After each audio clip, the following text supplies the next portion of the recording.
stay alive. Remember to survive. If you gotta choose to live or die, choose to stay alive. You gotta stay alive. Stay alive.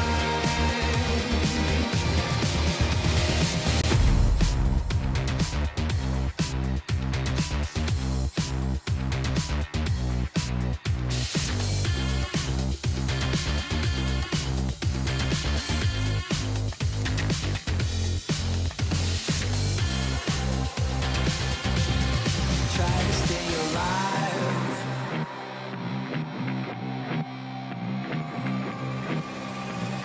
Try to stay alive. Gotta get out. Walk into the wild to survive. You gotta get out.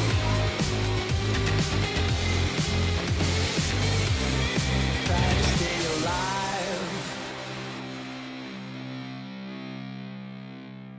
Angeles selling that fake holy water, or when I wipe my brow with this handkerchief, the sweat of Jesus comes out with it, and you can buy it for $50 a piece. There are people do that. Yeah, no, I know. I mean, if I saw Vanilla Ice doing this, I'd be like, well, okay, this is where he is now. He said, "Oh, don't put that on me. I ain't that desperate."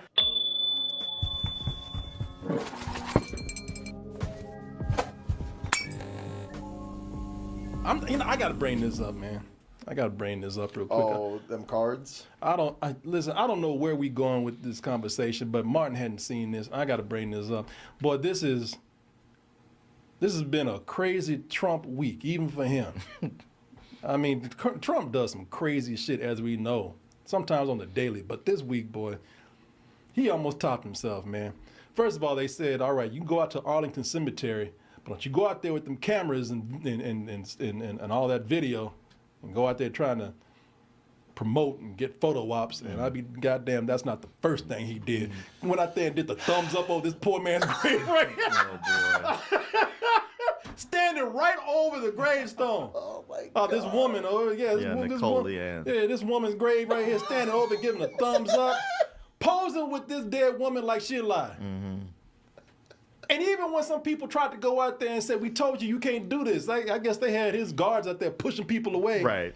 I was like, boy, this man has no shame. Went out there and used these poor dead vets as a photo opportunity.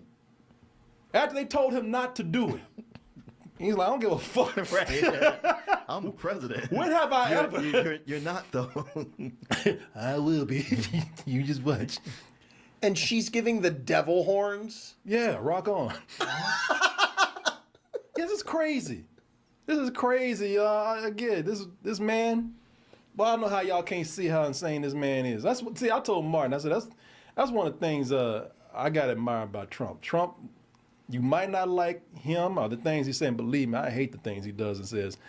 But at least you know where he's coming from. That's true. I mean, there's a lot of politicians who will, they'll do a lot of tongue double, talking out the side of their neck, if you will, just straight up lying. But Trump will first of all, Trump will tell you exactly what's on his mind, and will tell you, I don't give a fuck. I'm gonna go out here if you dead body supposed. Get my selfie on. And never apologize for anything. None. I mean, yeah, that's a strategy that works for him. Yeah, I can't say I really respect it, but I admire the man that he goes out there and says what he has to say, and it's great for people like me. And believe it or not, you, because at least we know yeah, where exactly he's coming from. And this strategy is not working so well anymore. We'll see how far it goes, or if it will continue to work for him. But a lot of people starting to, even if people are saying stop, stop talking, stop doing crazy shit. Mm-hmm. And he says no. Every time, no. I got these chair sniffers to talk to. Exactly. And so another thing that happened this week, and we should have seen it coming. It wasn't going to stop. So we've seen Trump out there slinging all his products, hawking his wares, if you will. Had Trump sneakers. Oh, yeah. Trump Bibles, boy. Yuck. Yeah. Should have been printed upside down to make it a true Trump Bible. He got the Bible with the American flag on it and the Bill of Rights. People, the Bible. You open it up and see the Bill of Rights in there. So dumb. Shit, when the front cover probably has, when you open it, probably has that picture right there on it. It's like one of those cards that you open and it sings and does the national anthem. Hello, my baby. Yeah. Hello, my darling. I think the middle of it is a pop-up book where he pops out of it. With his 2 thumbs up. Yeah. And of course, well, I'm surprised that this wasn't a thing, but this was when Biden was still in there. After Trump there was an assassination attempt on him. I'm surprised he didn't sell bandages or tampons after all these other fucking morons went out there and started putting that on their ears. Right. Man, there was someone on Etsy who was selling ear covers in the shape of the United States. And then Biden dropped out, and this shit did not take off. Right. But believe me, if Biden was still running, people be buying this shit up. Bandages, Band-Aids, and tampons, looking like this. Somebody even made a box that said Trump X out there. Dad, what's this man going? And I'm thinking, this man has no shame. He's gonna drop a mixtape next. For people. This man has no shame whatsoever. So I can't say there was a time I'd be shocked that somebody who was a former president wanting to be president again would do some very non-presidential shit like this. But again, That's been his brand. But that's been his brand. Because this ain't presidential at all. In fact, there's some celebrities who would even say, I would not stoop this low. Because now my man, he is such a shill. He is such a grifter that he's become his own, he's become his own home shopping network. Now he's out here doing these what feels like late night infomercials. Oh, for real? Some shit you see, people. You would either see this late night on an old folks channel or Adult Swim, and if it was on Adult Swim, it would be a joke. Uh-huh. Not for Trump. By popular demand, I'm doing a new series of Trump digital trading cards. You all know what He's still trying to get these NFTs. He's out still there. doing NFTs. He's still doing NFTs. He's so behind and so Has like nobody told him. No. But he's got a new angle on it. Yeah. See, I guess that somebody told him, like, look, man, you just can't be selling these NFTs as is. Ain't nobody doing that anymore. You're like, okay, then, well, how about this? These cards show me dancing and even me holding some bitcoins. Here. Wait, is this new? Because I remember these were out like some years ago. No, Martin is old. Okay. Nobody want this shit. Of course it's old. Ain't nobody trying to buy no NFTs no more. Right. But like Julian said, I got a new angle right here. Hold on. You don't just get no NFTs anymore. Even, still buy this old shit because you get something new now. First, there's the real physical Trump card. You get a card, Martin. A real card. One you can hold in your hand and snuggle and hug sniff. and sniff. You can put on your chair and sniff it or turn around and sniff his ass. Purchase 15 or more of my Trump digital trading cards. For just 15 non-existent garbage-ass digital cards. Digital cards, You yeah. get one physical card, Martin. Oh, hold on. I see you digging in your pockets right now, ready to order. but wait, there's more. Each physical trading card has an authentic piece of my suit that I wore for the presidential debate. So you get a piece of his clothes. You get a you get a garbage piece of his jacket right here. Listen, I was digging in my pocket, but only to make sure that you didn't steal my wallet. I'm ready to order it for you. And you know why he's doing that, right? Because No. that's what athletes do. That's like a real thing that they do with athlete trading cards. Like they have pieces of their jersey in there. Well, he's so physically fit, I can see that, man, Jesus, so he's selling. How can you prove that it really came from one of his suits? You can't. Yeah, of course although they are so big. Yeah. There's plenty of material. Yeah, plenty to go around. If you're stupid enough to buy this. But this He'll spend money on everything except a tailor. well, he can slim it down after you get a piece of his suit on. People, By the way, I got you 3 cards, which means I ordered 45 of these bullshit. And how much are they a piece? Oh, don't worry about it. Priceless. They sold for millions. Yeah, you'll be able to resell that piece of cloth in years down the line. Man, your kids. Think about your kids and grandkids when they sell that little piece of fabric in 20 years down the line. Jesus Christ. Yes, Jesus Christ, Martin. Has nothing on Trump right here. Oh, people, can you imagine this? At one time, we would look at anybody who's even thinking about running for president as desperate and non-presidential material if they were doing something like this. Yeah. This is ridiculous. This is very desperate. No, there's no depth that can't be reached. Selling NFTs in 2024 is insane. It is. Yeah, It is. when did that ever stop him? I'm just wondering, so if this keeps going, is Jimmy Walker going to come on with him and help himself? Dynamite. Why not? Shit, I'd buy something from Jimmy Walker before I buy Right. something from him. These cards are dynamite. Dynamite. Yeah, this is the kind of shit that shows up on those stations late at night that show reruns for people in their 70s and 80s, except the shit that they sell is more valuable than this. Well, it's like usually you see something like this, but it's a Trump impersonator because it's part of a skit. Yeah, On a that's sketch true. show. That is true. Yeah. Except this is real. Except this is real, people. I mean, and this right here is surreal. Now, Yeah. this is ridiculous. I mean, we never should. Anybody running for president, anybody who has been president, we should never allow them to stoop this low.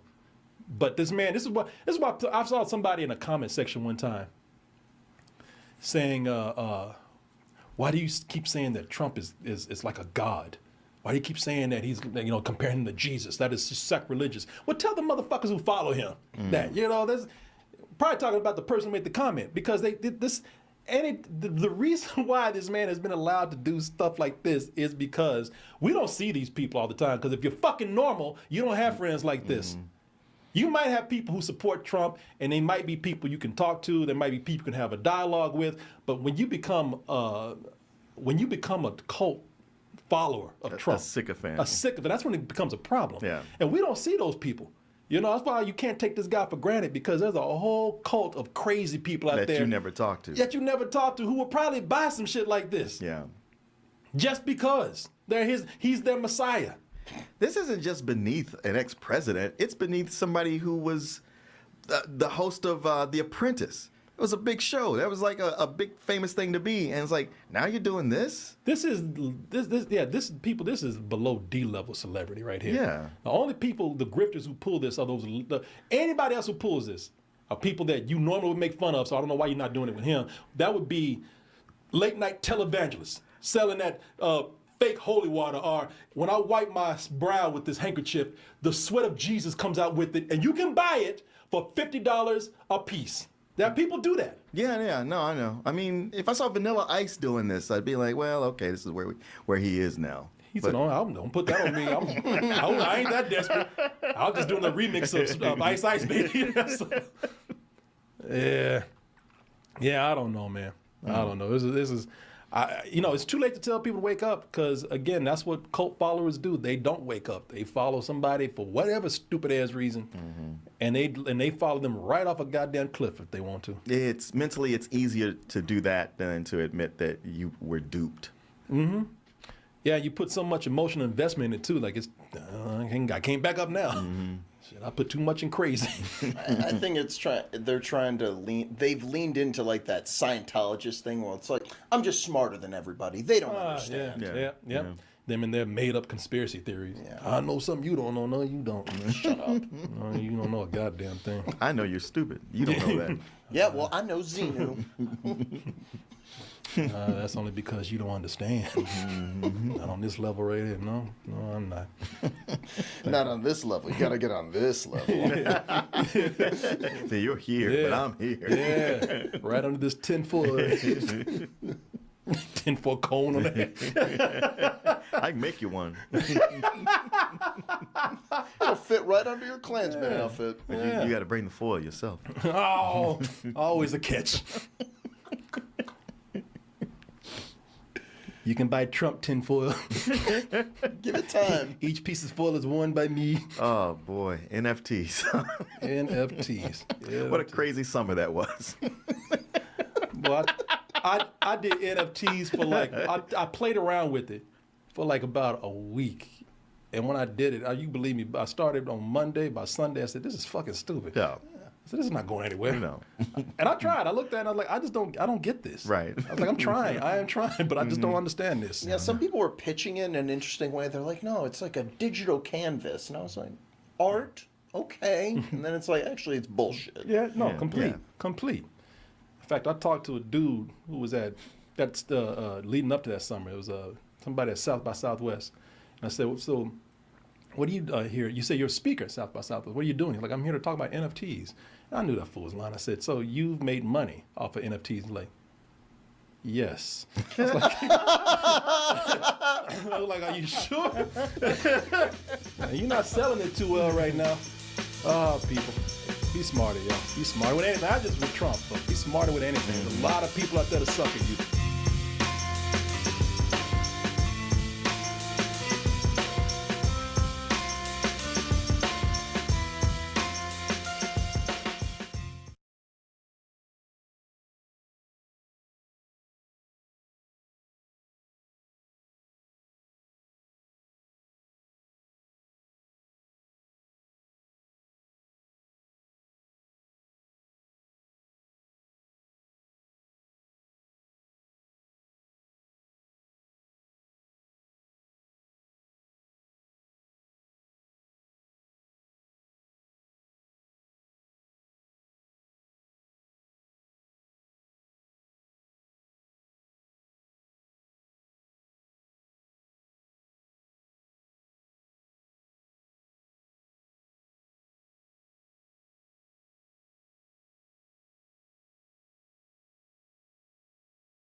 Hey, my name is Jobby, and we're taking a look at the Transart BWM06 Metal T-Rex, which, to anyone with a brain, is obviously a third-party version of Megatron from Beast Wars, specifically his trans-metal form from the second season. And if you haven't watched Beast Wars, you don't have a brain, that's just the facts.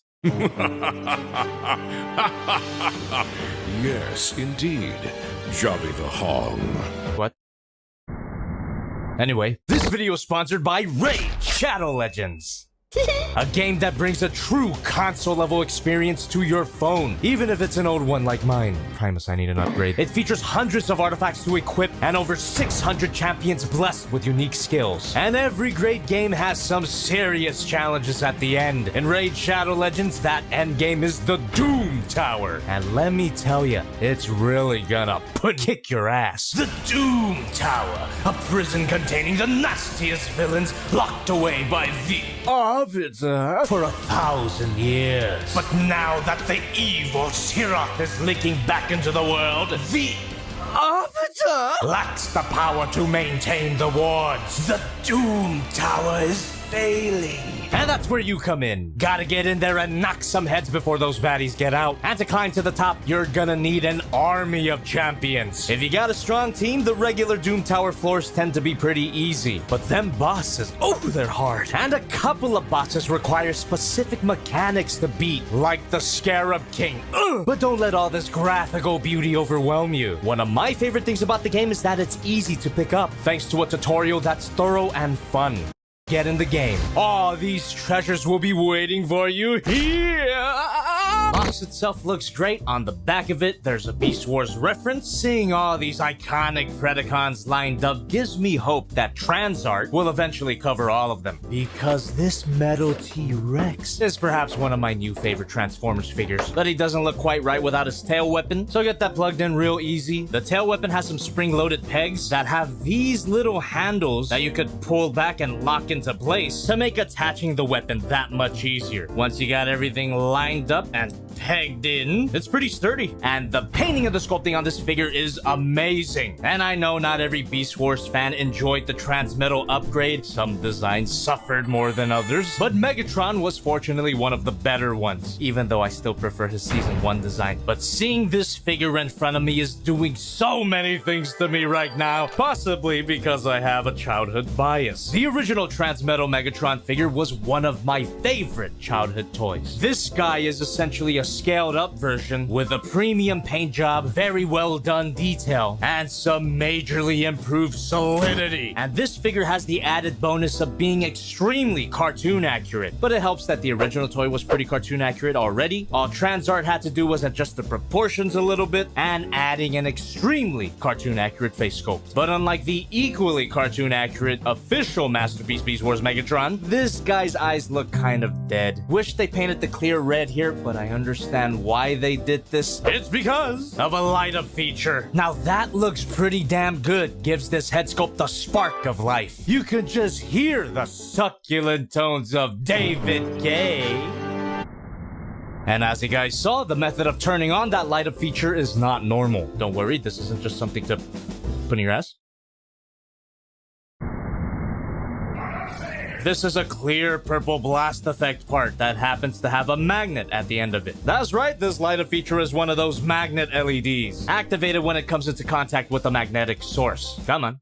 Come on. There you go. You tap it a second time and he starts blinking profusely. Excuse me, I think I have something in my optics. And you tap it one more time to turn it off. But the cool thing is the light stays on as long as you don't turn it off. Unlike the official Masterpiece Beast Wars Megatron that has a fade out feature for seemingly no reason. If I wanted to save on battery power, I'd just turn the light off. I don't need your help, Takara. And speaking of batteries, my copy of the figure did include a battery. Maybe that's a perk of buying from the Show Z store. Links in the description. But because I had this figure in storage for a while and didn't review it sooner, the battery died on me. So I had to unscrew this whole assembly, which detaches the entire head. And that gives you a better look at the LED, which was just attached to a piece of blue tack. For something that costs this much. That's surprisingly cheap, but it does work to keep it in place, so I can't complain too much. The battery required for this figure is 1CR927, so go steal your dad's watch or something. And just to give you an idea of how bright this is, oh! Unfortunately, the chest can't light up, so it just looks like that forever.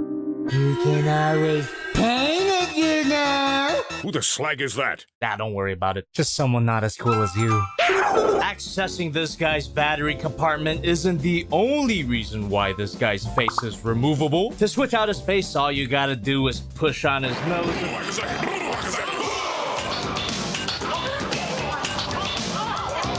Now you might pray to God, y'all, but I like Lucifer best of all. Sunday school is a place for fools. It's hot in hell, but the devil's cool. Don't keep Satan waiting. Don't keep Satan waiting. So don't just sit there, join the club. Sell your soul to Beelzebub.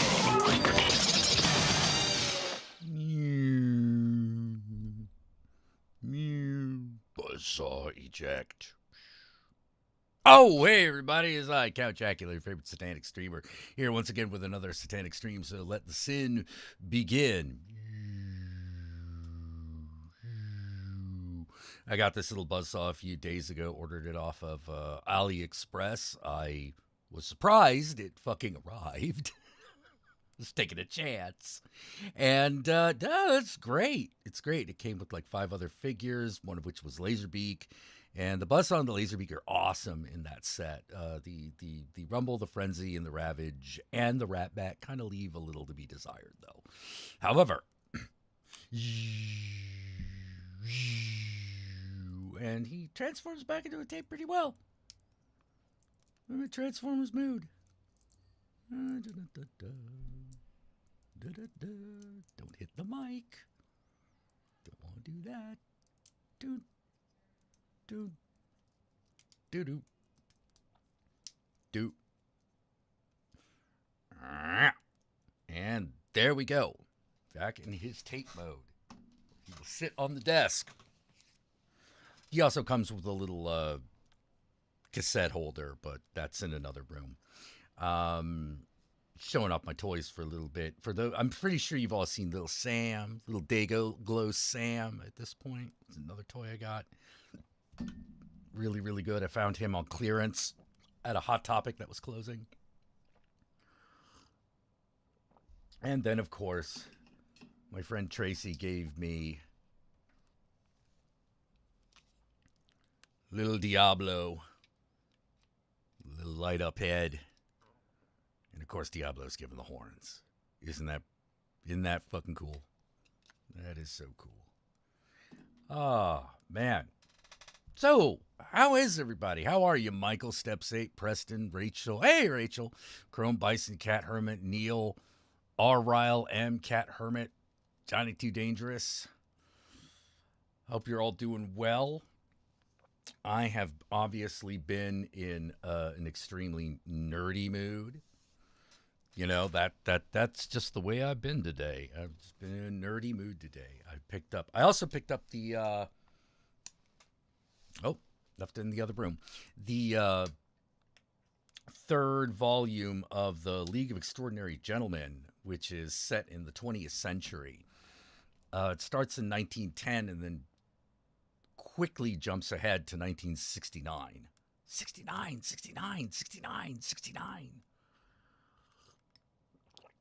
And the main villain is essentially Aleister Crowley. But it's not technically Aleister Crowley. It is an amalgamation of all the fictional characters that were based off of him. So that's how how he's justified being used in the League of Extraordinary Gentlemen, where all the characters that they run into are literary references. So because Crowley himself is a literary was referenced in fictional literature, they used those characters. But it's Aleister Crowley. He's still trying to raise the Moon Child. You know, shit like that. Oh, you're having a rough start getting back to Orc RL? I'm sorry. Yeah. I just got to the point in Volume 3 where Mina Murray, a.k.a. Mina Harker, fucking drops acid.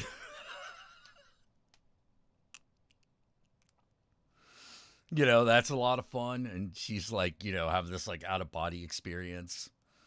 Because like she's a Victorian woman in the 60s and she's trying really hard to adjust. She's really trying hard to adjust, but like she's still that Victorian woman inside and she's trying to break out of it. You know, so it's sort of like, yes, Daddy-o, we should get with it. Don't be a square. You know, so it's a little like, she's a little awkward trying to, you know, be hip. But one of the things that's really cool about the story is that the story really is all about Mina. The others were focused on all the other members of the League, with Mina just kind of being the leader. And this one, she's actually like the main character.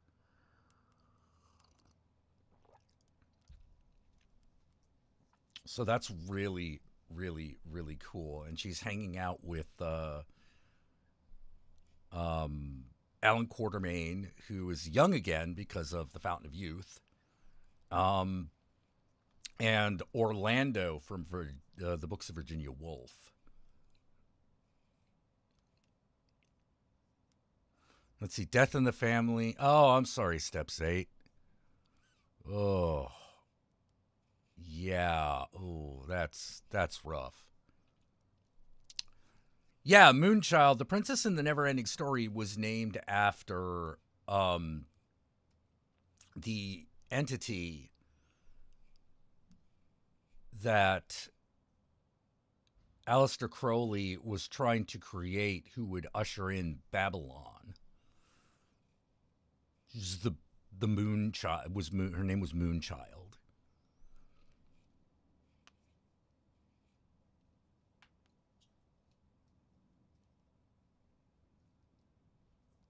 I did kind of like the idea of Mina being a vampire, but yeah, in the League, in the comics, she's not. But she is immortal.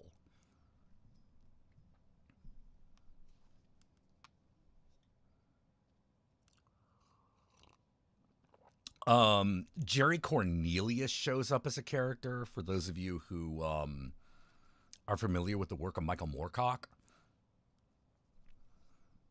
You know, one of the incarnations of the Eternal Champion, of which Elric of Melniboné is also one. And I forget. And of course, there is like one of the more interesting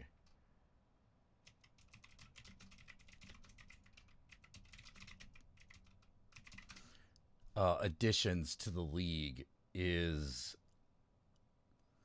Andrew Norton.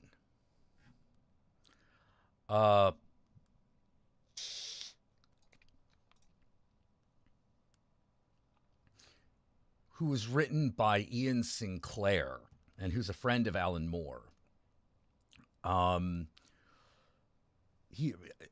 Andrew Norton is a man who cannot leave London, but he is unbound by time. So he moves through London's history constantly.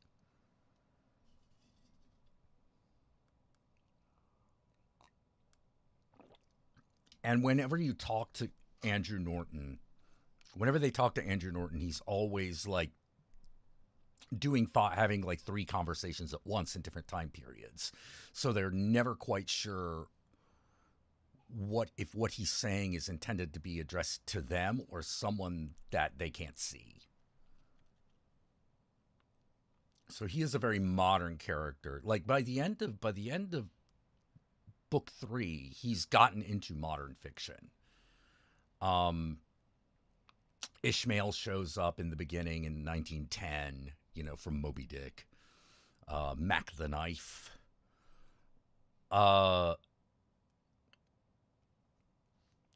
There's a woman named Suki who I'm trying to figure out who she is. Because I'm like, I think she's supposed to be the little girl from Les Miserables, but I'm not positive. You know,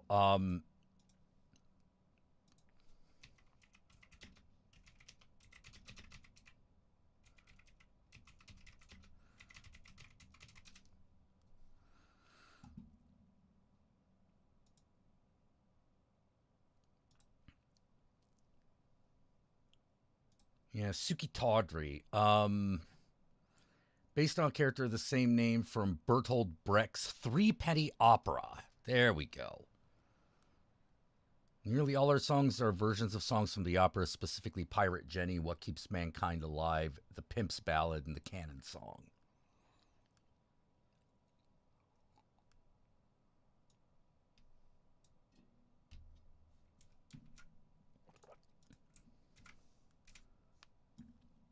I believe Mac the Knife is also from the Threepenny Opera.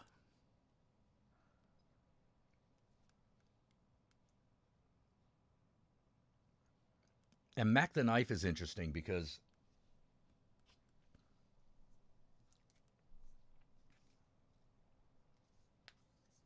he's definitely a murderer. But he seems to be doing it in order to... that he's getting revenge against people who have done something against Suki Tawdry.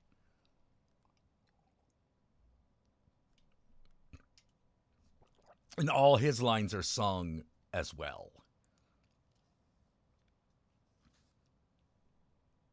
You know, which is kind of funny because we mainly know Mac the Knife from the song done by Bobby Darin, you know. Oh, the shark's got... Oh, the shark has giant teeth, dear, and he keeps them pearly white. Let me see if I could find a version of that song. I gotta be able to find it, It's Mac the Knife.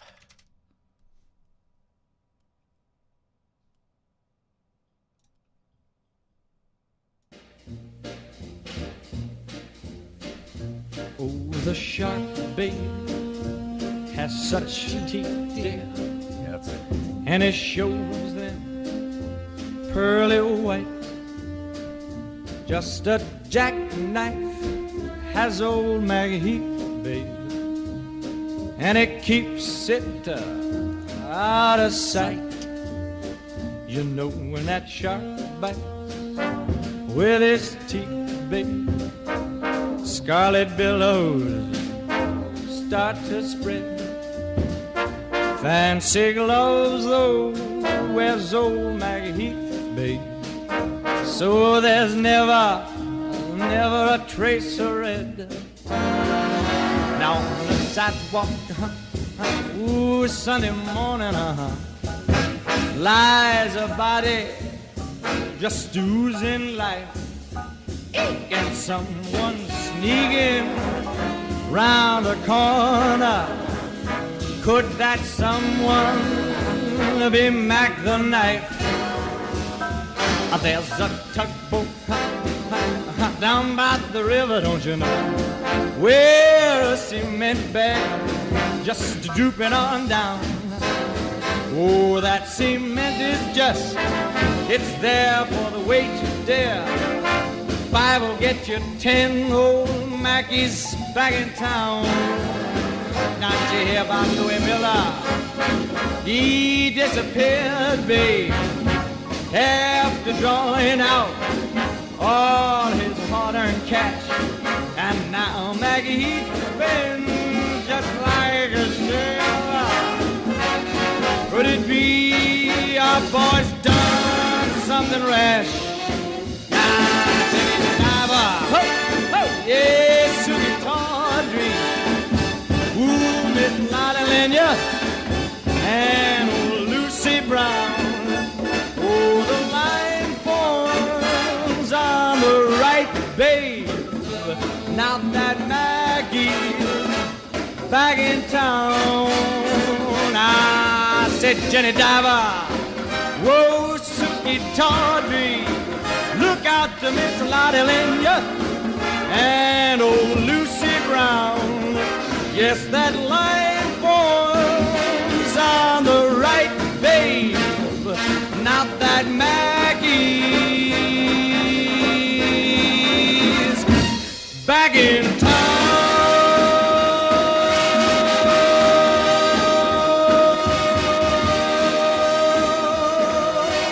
Look out, old Maggie is back.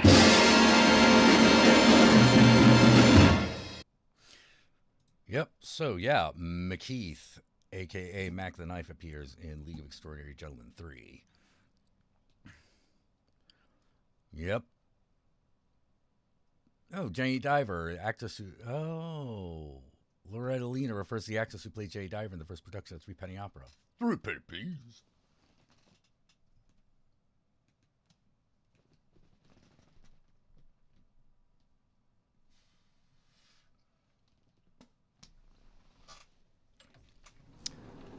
And it is up to our league, who is now being advised by the magician Prospero.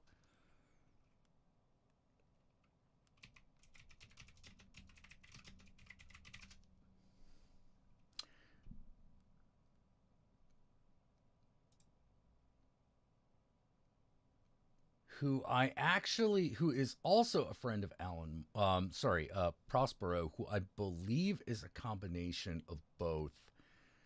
Prospero from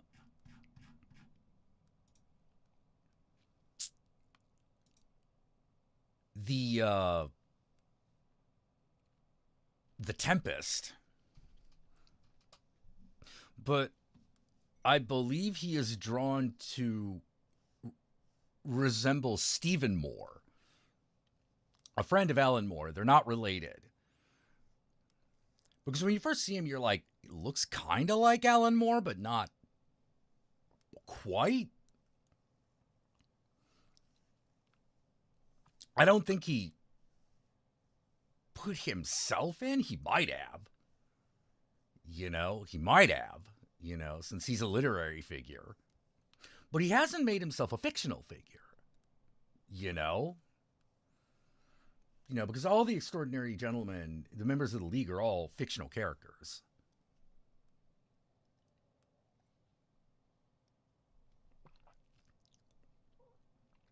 But maybe. It's probably supposed to be a combination of both himself and Stephen Moore. As Prospero. A little bit of vanity there, I expect. So, yeah, so now they have like a flat-out magician among them. Which is useful if you're going to hunt down fictional Aleister Crowley and stop him from creating the Moon Child, who is the Antichrist, who turns out is Harry Potter. Alan Moore does not like the Harry Potter books. And I do not think he likes J.K. Rowling either.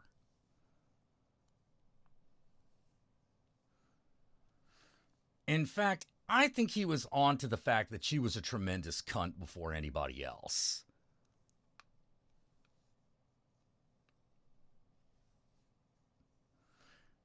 Do I like Chris Ware? Don't recognize him from the name. Even though that name sounds familiar. Oh, yes, Chris Ware.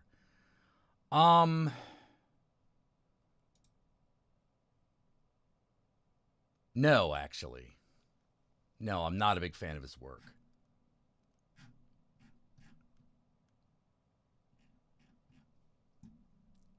If his work doesn't do anything for me.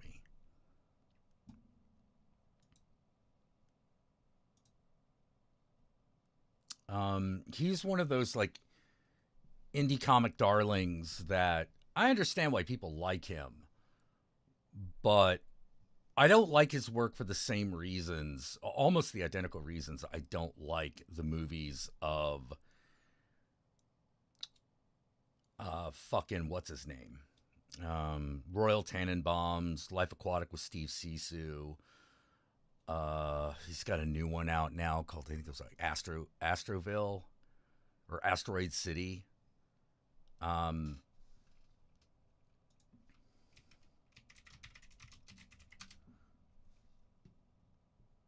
this guy's name? Wes Anderson. Yeah, Wes Anderson. I like Wes Anderson, his aesthetic does absolutely nothing for me. It's not...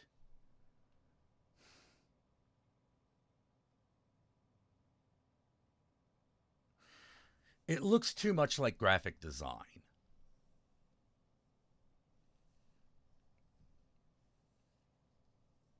I prefer illustration. I vastly prefer illustration. I prefer storytelling in a single image when possible.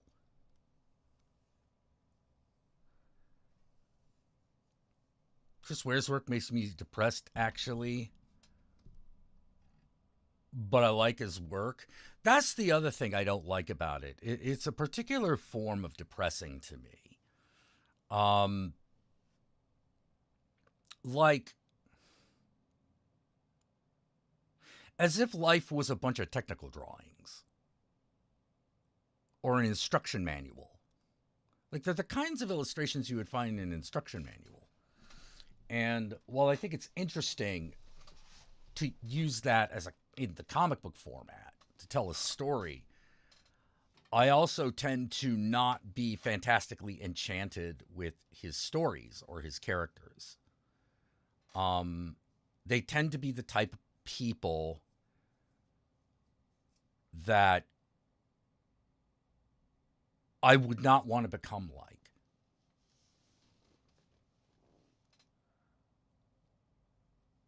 You know, and he's not the only one that does that. There are a few autobiographical fucking cartoonists that I'm like, no, I don't like this. Why?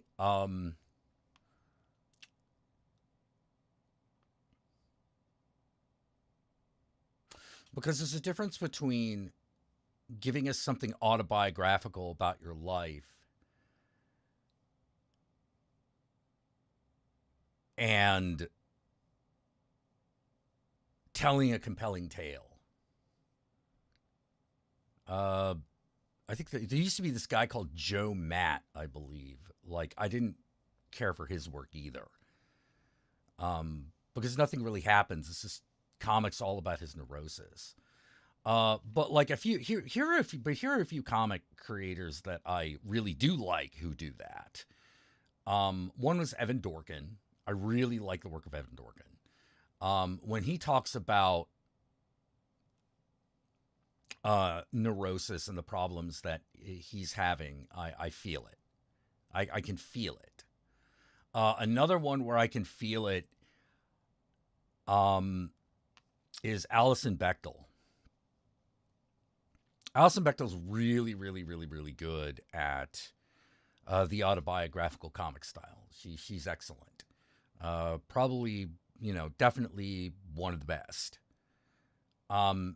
Sometimes the stories themselves are hard to read because they get really uncomfortable.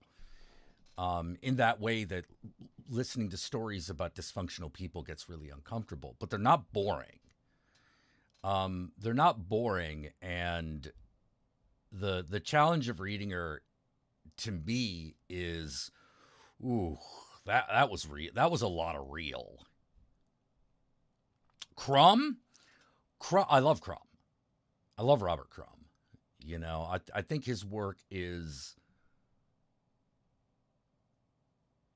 There's no indie comic scene or style or anything like that without him. Absolutely is not. Like, he is the George Carlin of independent comic creators. Everyone, whether or not they realize it, they're all trying to be as good as he is.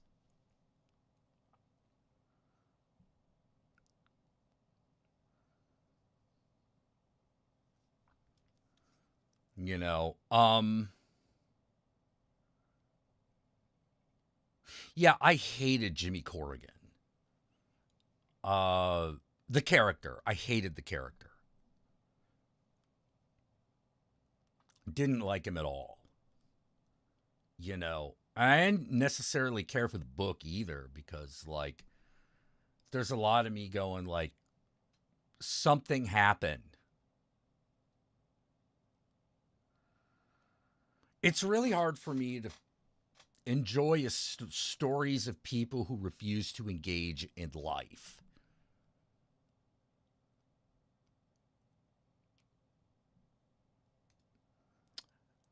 There's value in telling those tales, but I don't like them. They bore me to tears, and they make me very angry. Harvey Pekar, I love Harvey Pekar because he is very involved in life. He was very involved in life and living. What are my thoughts on Spiegelman? Spiegelman's excellent. Spiegelman is excellent. Making Mouse took a lot of balls. That took a lot of balls. I think Art Spiegelman is fantastic. I enjoy reading his shit because, once again, he makes it real. Yeah, it's funny little animal drawings, but, like, he makes it real. And that is very, very, very, very, very, very, very difficult to do. Like, one of the problems I have with Chris Ware's work is I look at it and it looks dead. Looks like a technical drawing. Looks dead to me. I can see that there are people and there's lines and all that sort of stuff, but it just looks dead to me. You know,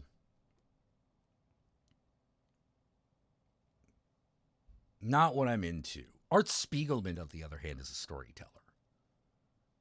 And he is excellent at it.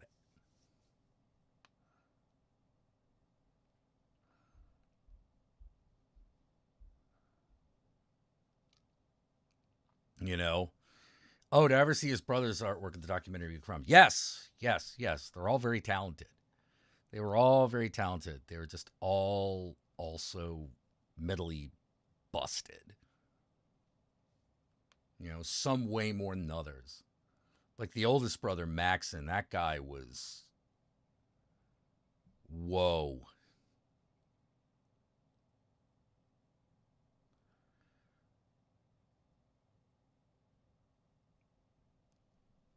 Narcissistic asshole, but very talented. But he was busted. Actually, am I thinking about Maxon or am I thinking about the other one? The one that still lived with his mom up until he died.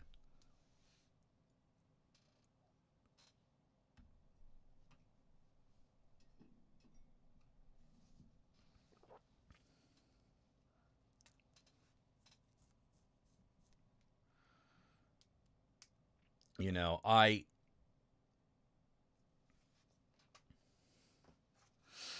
couldn't begin to tell you what was going on with him, although like you could tell they all had an awful childhood. Like they're all mentally broken in one way or another. And it's funny. It's interesting to state Robert Crumb is the least broken.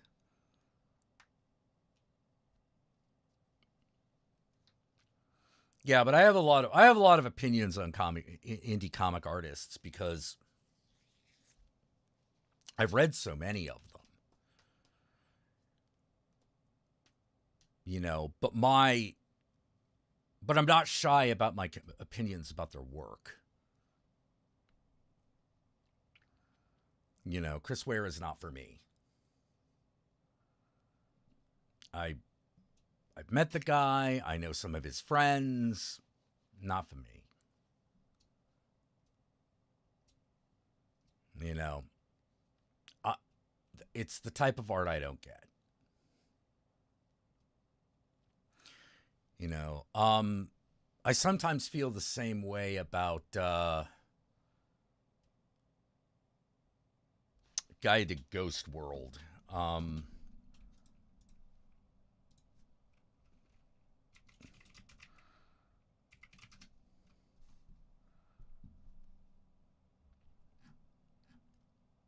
What?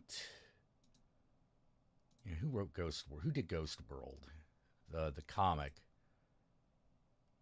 Daniel Clowes. Yeah. Daniel Clowes is very hit or miss for me. Sometimes he does something I love, like Big Baby or Dog Boy.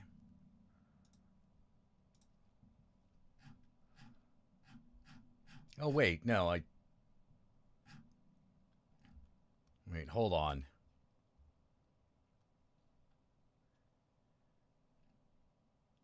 Graphic novels.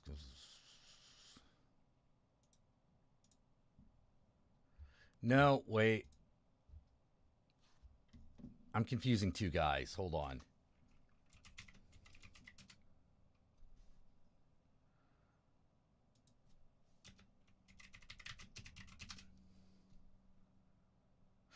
Yeah. I accidentally put Daniel Clowes and Charles Burns together. I really like Charles Burns. I really like Charles Burns. Daniel Clowes is... It's all right. Didn't really care for anything he did. And for some reason,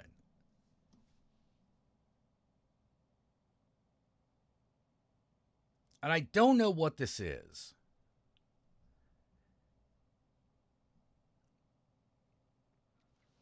I don't know what this is.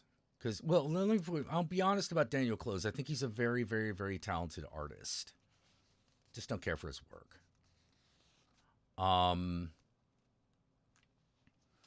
You know, it's clear that he's very, very, very talented and very skilled. I just don't care for what he does. Not my thing.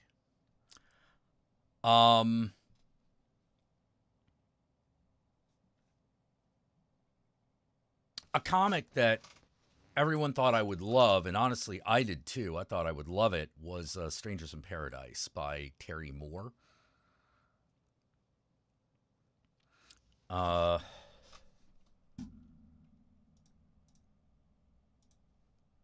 There's just only...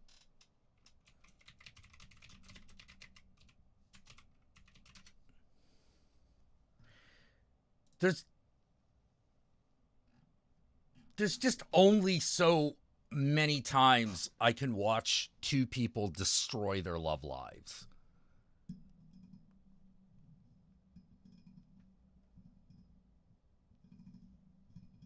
You know, after a while, it becomes like, girl, you got to get yourself together.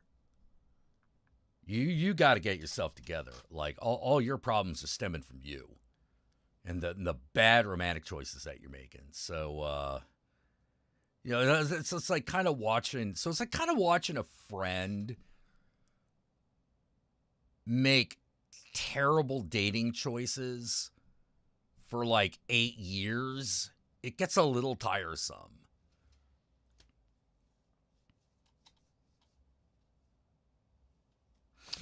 I mean, yeah, it becomes sad after a while. And the thing I liked about it is that the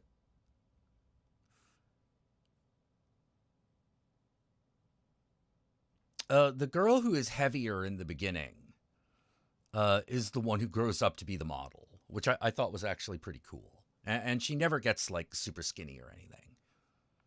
You know, she does develop an eating disorder, but she's never like thin, which I kind of appreciated.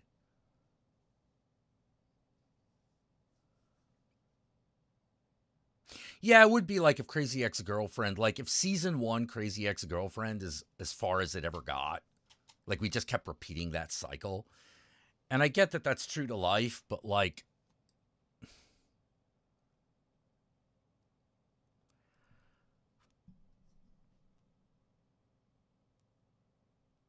how long is this going to go on, man?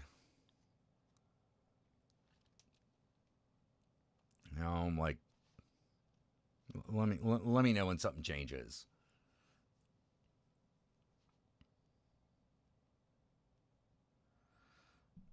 Yeah, I'm real opinionated when it comes to like this kind of thing. Real opinionated. Yo, it does make it hard to get into new shit. It's the one thing I don't like about it, because like even these kind of like indie odd titles go through these huge trends. Oh, I hate Scott Pilgrim. I hated that comic. I hated it with a passion. You know, like I started reading it and I was like, this guy's a dick. And he's the one who's like, oh, my life is so hard. Oh, fuck you.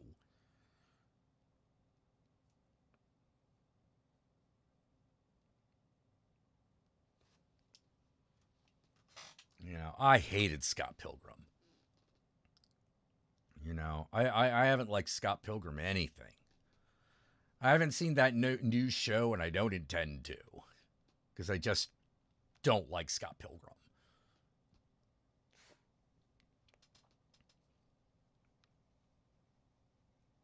You know, there's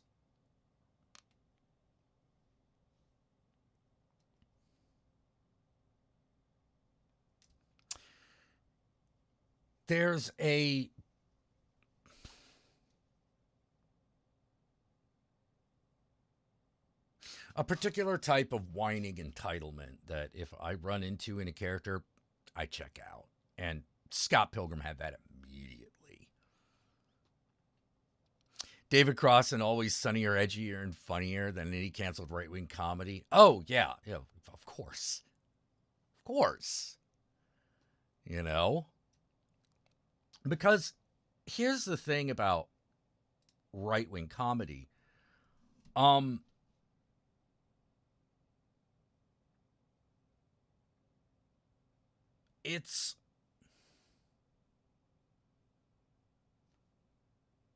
It's not about what's funny. And I'll explain what I mean when I come back. I have to go take care of something real quick, something a little unexpected. But I shall be right back, and we'll talk about like why I don't think that shit's funny.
Oh, sorry about that.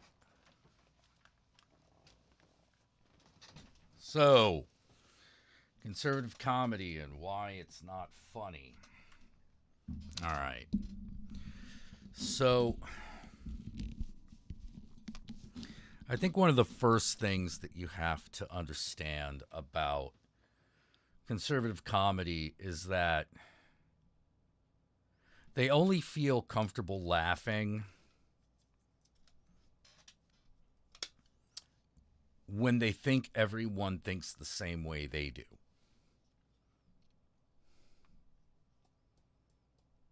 Including the performer. Now, most of you are going to go, what? What do you mean? Don't you go to a comedian to hear something new? Well, yeah, we do. They don't. They don't. You know, they don't go to comedy to hear something new. They want to be surrounded by people that are just like them so that they can feel comfortable laughing at the same things.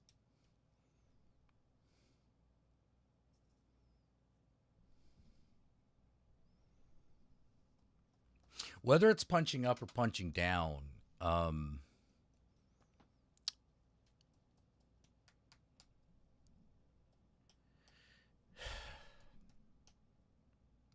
see, they think that they're on the top. So if you punch up, that's punching them.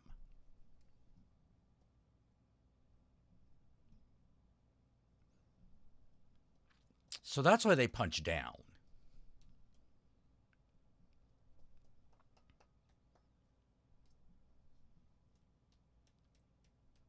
You know how, like, your high school years haunt you for a very, very, very long time? You have to spend a lot of time untangling everything that happened in high school so that you can kind of become a different person. They have no interest in doing that because that was where they peaked. They want to constantly live in the place where they had the most privilege.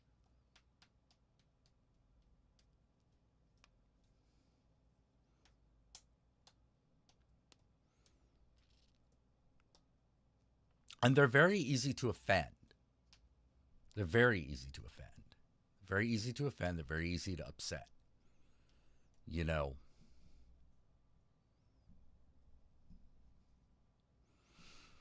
All you have to do is do to them what they think you are already doing to them. And if you want to know what they think you're already doing to them, watch what they do and what they accuse you of. Because that's what they think of you. Very easy to get under the skin of a person like that.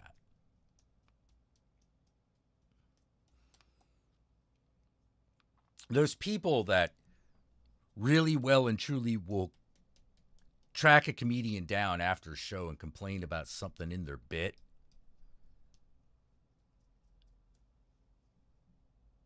It's them. It's people like that.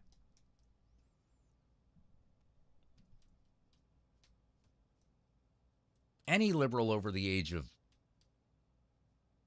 24 has better shit to do.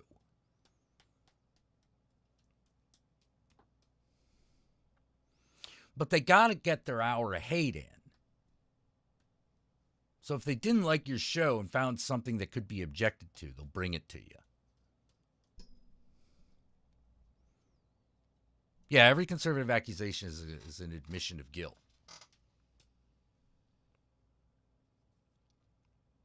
I've known plenty of people who claim to be liberal but are still like amazingly high off their own privilege.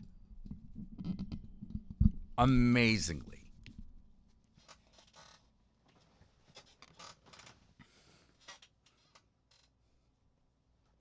As I like to say, just because we vote the same doesn't mean we think the same.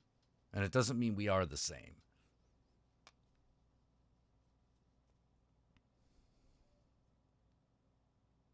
And I think a lot of people want to extend politics into prominency in areas where it probably should not be considered a prominent aspect. Because that's the only place that they feel fellowship.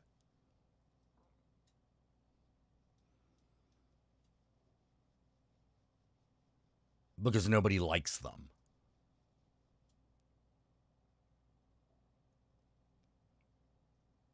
And there might be a reason for that.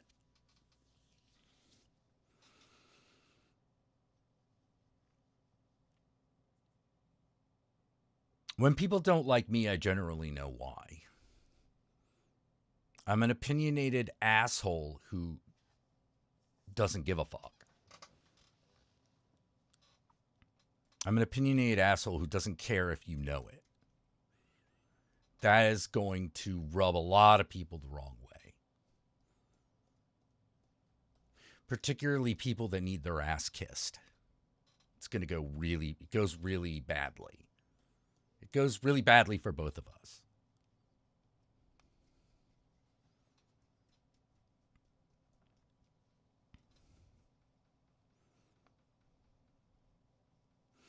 You know, yeah, I miss my youth only in that I miss the condition my body was in and having energy. That's what I miss.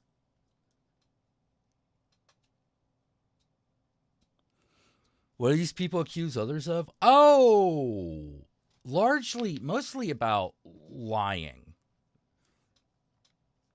They think we're lying when we say we actually care about people.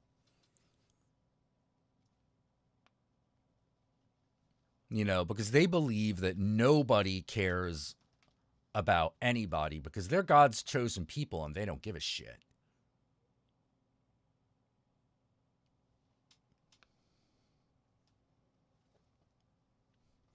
They're passive aggressive and rude and entitled.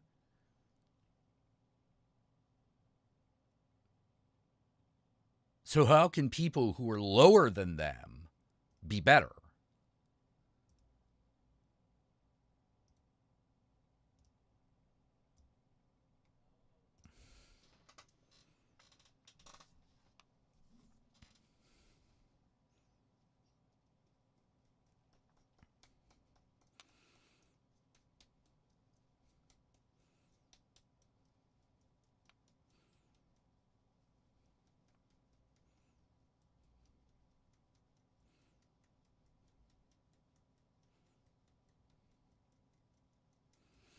You transitioned into your teens and no one talked about trans then? Yeah. In a way, you got lucky.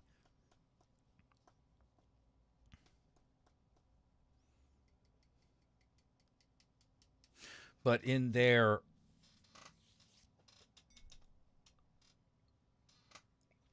perennial fear that masculinity is under attack,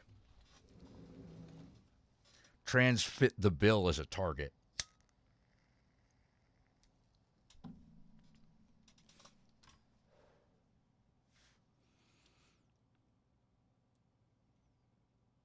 Yeah, conservative Christianity does have difficulty in believing people are inherently good. They have a hard time believing that people have inherent good in them.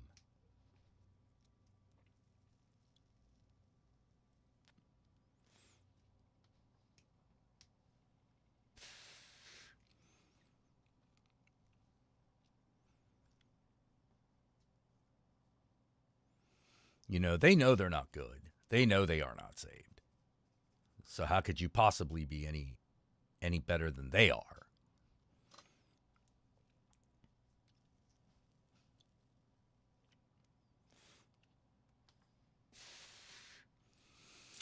They will talk shit about you at your funeral.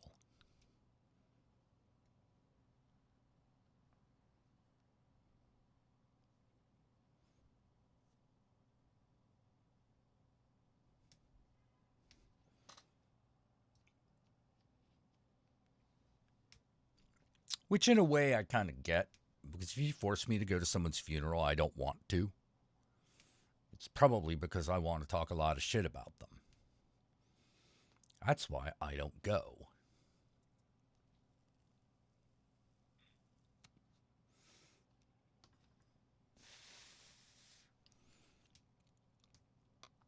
I don't think I'm a better person. I think I'm just better at managing myself.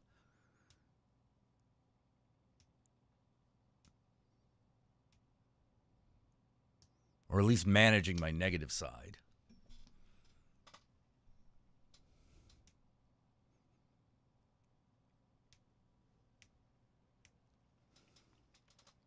Yeah. They know they aren't inherently good. Oh, they'll say to the high heavens that they are, but they don't actually believe it.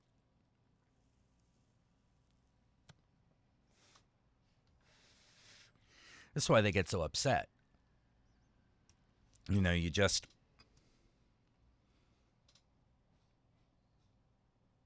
flick them, they blow up. Because it's just hot air. You really got nothing. It's also why they resort to threats and violence so quickly.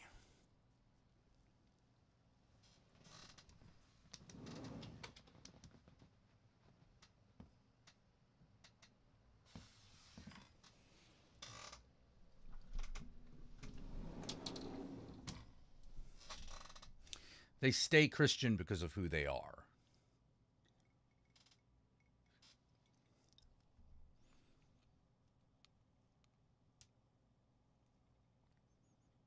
Jesus saves me, use my fucking PS1 memory card, and I had the perfect Final Fantasy Tactics erased.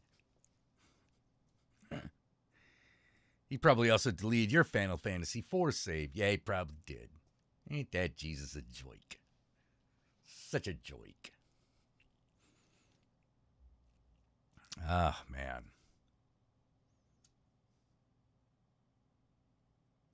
Man. I am...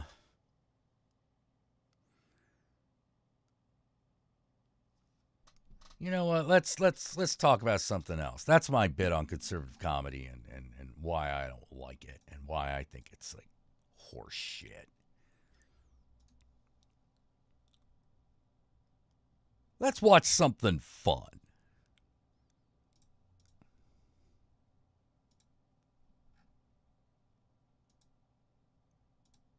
Whoops. Hold on. Help.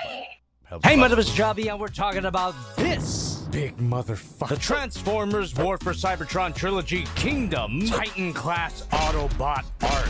And as the name suggests, this is the Autobot ship, the Ark. Only this time it can transform for vague reasons. Listen, they might have explained it really well in the show, but I don't remember much of the show. I'm gonna be nice and say 6 out of 10. Let's move on. The painting and the sculpting on this figure is awesome. Looks like what I remember from the Transformers G1 cartoon and also Beast Wars. I always like the ship design of the Autobots, and it's nice to see that we finally have a figure version of it. It features a lot of mechanical detail all throughout the surface of the figure. Almost reminds me of another big yellow palooka, but not nearly as impressive. Now, the size, don't get me wrong, is indeed impressive, but I can't help but feel that the large surface area was a missed opportunity to include some more painted detail. And I know that I said that I love it when a Transformers figure is primarily unpainted, means you don't have to worry about paint chipping. And that holds true for this thing. I love that you can just smack this thing without major consequences. However, I can see a talented custom painter going into some of these details and really sprucing them up. The windows of this command tower could be painted a light blue, not unlike some of the areas of this figure. I mean, this is why I'm complaining about it, because they painted some areas but not others. The lack of painted detail just makes this thing come across as a big, cheap toy, like a Tonka figure or something. And let me tell you, this thing ain't cheap, and I didn't get it for free. Links in the description description if you want to get one for yourself. The most detailed part of the figure painting-wise has got to be the back. Hasbro did such an excellent job at replicating a glowing effect with these thrusters. And to add to the effect, you get some effects parts, which can separate into 6 individual pieces. That plugs right into the center of each thruster, and once you get everything set up, it honestly doesn't look that great. You get this wide opening, but just this string of effect. This one's even bent a little bit. Pathetic. Yeah, the Just Nemesis has a robot What's form, also too. mid are these gappy sides. This kind of thing really adds to that cheap Tonka toy feel that I was talking about earlier. And before any these come out to play, I know there's an upgrade kit available that includes wing fillers and some additional parts for the robot mode, and you'd be right to point that out. Sorry, I beat you to the punch. And another little detail I want to point out here, the front window is just a piece of clear plastic, and if you look carefully, you can see that there's an actual interior. We'll get a better look at it later. I suppose my complaints about the lack of painted detail just comes across as a little spoiled, because I have been spoiled by a bunch of beautiful looking third-party figures, but for an official mainline toy, this isn't that bad. But then you look at the price, and then all my criticisms are justified. Anyway, what's a cheap Tonka toy without some gimmicks? Flip this thing over, and you can see that I flipped out some landing gear. That just flips up if you so choose. And while we're at the bottom, you get a little sneak peek at the arc. And on the back here, there's this little gray switch that if you push, his prolapse falls out. A ramp. It's an awesome feature, but unfortunately, the ramp leads to nowhere. Looks like it leads to death, honestly. Or a giant vagina. End of gimmicks. Size comparison time. Mamma mia, it still shocks me every time. Here's Figma Modic Economy, SH Monster Arts Godzilla, Masterpiece MP10 Optimus Prime, my previous review, the Big Firebird Mooka, and that other big yellow palooka, the 01 Studio Cell, not Unicron. If you think the arc is big now, it gets bigger. Just like my love for my patrons on Patreon. Information for a good while, because the previously mentioned interior of the ship is actually its own figure, and you get a better look at the interior. That looks great. Looks exactly how I remember it. And this little clear yellow globe is removable. I don't recommend it. Very small. Don't lose it. And on the topic of very tiny things, let's talk about my an accessory that I haven't even removed from the packaging. It may not be super noticeable, but this is a disgustingly tiny Optimus Prime figure. I'm not sure I want to open it, but I'm a professional. I have to. Oh god. Oh god. Despite how annoyingly tiny it is, it's a cool accessory. And now I guess you can count this as an Optimus Prime review. Any of those little square holes, you can fit Optimus right into there. They're Come going on. to There you collide. go. So cool, yet so dangerous. Hasbro, you sure those 15-year-olds can handle this? If I was 15, I wouldn't be able to fight the urge to put this thing in my ass. The multiple square holes that you see here indicates that they've probably made a few of these micro figures, but I wouldn't know because I usually don't care about mainline Transformers figures. Let me know in the comments. Before we get lost in this Lilliputian rabbit hole, let's talk about this block of cheddar. Just gonna put this to the side. That can't go wrong. Really not much to look at here, but you can definitely tell that that's a robot's ass. Oh!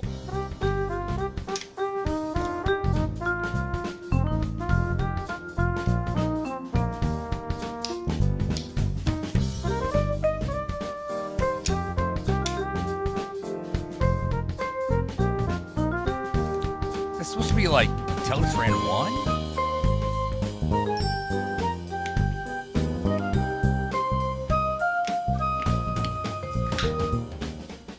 And here we have Autobot mainframe. Oh, and while Autobot, okay. mainframe is an actual computery word, it doubles as a reference to the animation studio that brought you Beast Wars and Reboot. I don't like talking about Reboot. And the figure itself is pretty cool, if a bit basic. Features a decent amount of mechanical detail, but oh boy, does it got some junk at the trunk. This is less of a backpack and more My of a favorite cape. Dinobot? Reminds me of a Ooh. certain other transforming figure. I don't know why I keep mentioning Probably Digimon. No one gives a Grimlock. shit. There's not too much to this guy. Pretty self-explanatory. You do get some light piping on the eyes, and you also get a swivel at the head, rotation at the shoulder, back kibble blocks a 360 rotation, arm moves out, bicep swivel, bend at the elbow, no wrist swivel. We really are in mainline line territory. A limited waist swivel due to the back. Rotation at the hips. Can't move back that far because, you know. Hey, but at least you get one of those. Thigh swivel. Bend at the knee. Ankle swivel. A fortunate byproduct of the transformation. Some masterpiece transformers don't even have that. And a damn good ankle pivot. So this guy has a mix of excellent articulation with not so excellent articulation. So basically, a damn good deluxe class figure. And to prove my point, here he is next to insert War for Cybertron deluxe class figure that I've reviewed here. Alright, more like a Voyager class, but this was a deluxe class back in my day. We'll save the rest of the size comparisons for later, but for now, mainframe here actually has a third mode. So let's put that back cape to good use. Why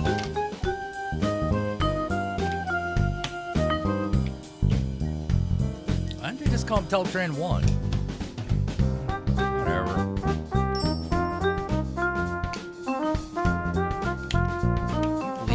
I can't believe I'm like out nerding. Guys actually make the shit. How's that possible? Doesn't seem right.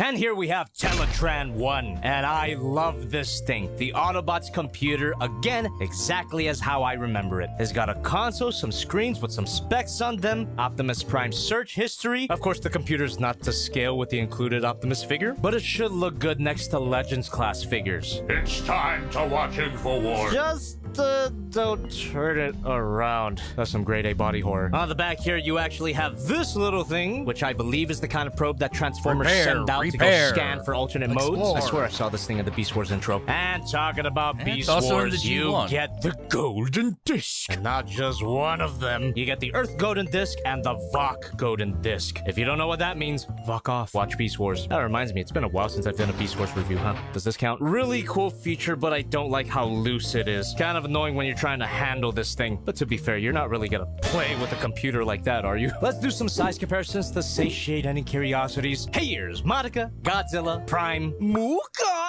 and Prime again, why not? So, that's pretty much it for this little guy. Let's get back to the main event. Where were we? Oh yeah, your names. Thanks again.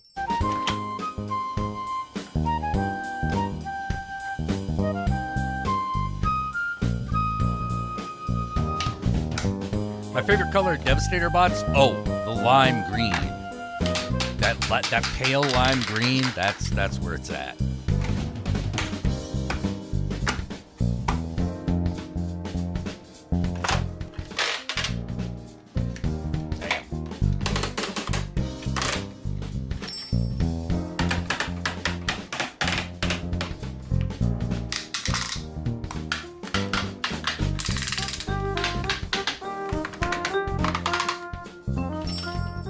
The transformation's pretty simple, by the way, thanks to these beautifully... Jesus Christ, Hasbro. Invest in a booklet. Great! Googly moogly! Jesus, this thing is big, and I love it. But I shouldn't let the size of this guy fully influence my opinion on how this thing looks. So despite the size, the robot mode is awesome. Not too much new detail is revealed. Everything is what we saw before. But for all of my shit talk about this thing feeling like a cheap Tonka toy, the robot mode is still great. Now it feels like money well spent. There may be some Transformers fans out there that are disappointed that the art didn't transform into Omega Supreme, but this design is still a lot of fun, if a little basic. I can't help but feel that this thing looks like one of those GoBots figures. Not those, but the baby kind. But if that's the case, then goo goo gaga, bitch. I like it a lot. Head sculpt is great. Looks like the Autobot logo, get it? And this head also features a bit of light piping, which could have easily been a light-up feature. Doesn't matter. Or does it? Discuss in the comments. But no matter how cool he looks or how big he is he fun to handle? Oh, yeah! This thing is amazingly solid, and it had better be for the size. The ratchet joints that they use definitely carry the weight. And oh, how hefty it is. But let's stop beating around your mama's bush and start talking about the swivel at the head. With the amount of real estate and material here, it could have been a ball joint, but whatever. And incredibly tight! The shoulder ratchet here is stupid tight. I honestly thought I was gonna break it the first time I played with it. Arm moves out. Bicep swivel. Bend at the elbow. Wrist swivel. Wrist ratchets. That's a little excessive. Hinge joint at the thumb and a hinge joint at all of his fingers. With the amount of space and real estate, you'd think he'd have individually articulated fingers, but never mind. Waist swivel. And now it's camera B's turn. Rotation at the I did hips. review a few Go even a little more Yeah. up. Oh, can't move back that far. And you know that there's gonna be a... Oh no. Oh, here he comes.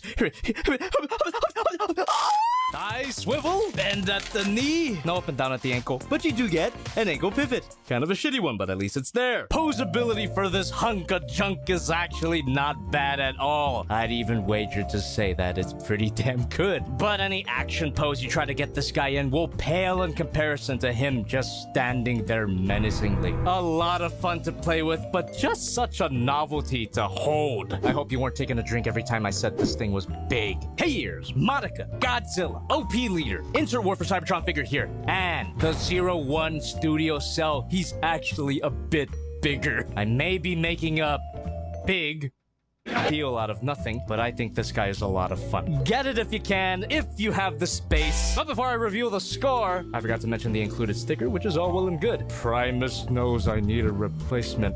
I like to rub Dinobot's face for fun. Fuck, it's getting hot, man.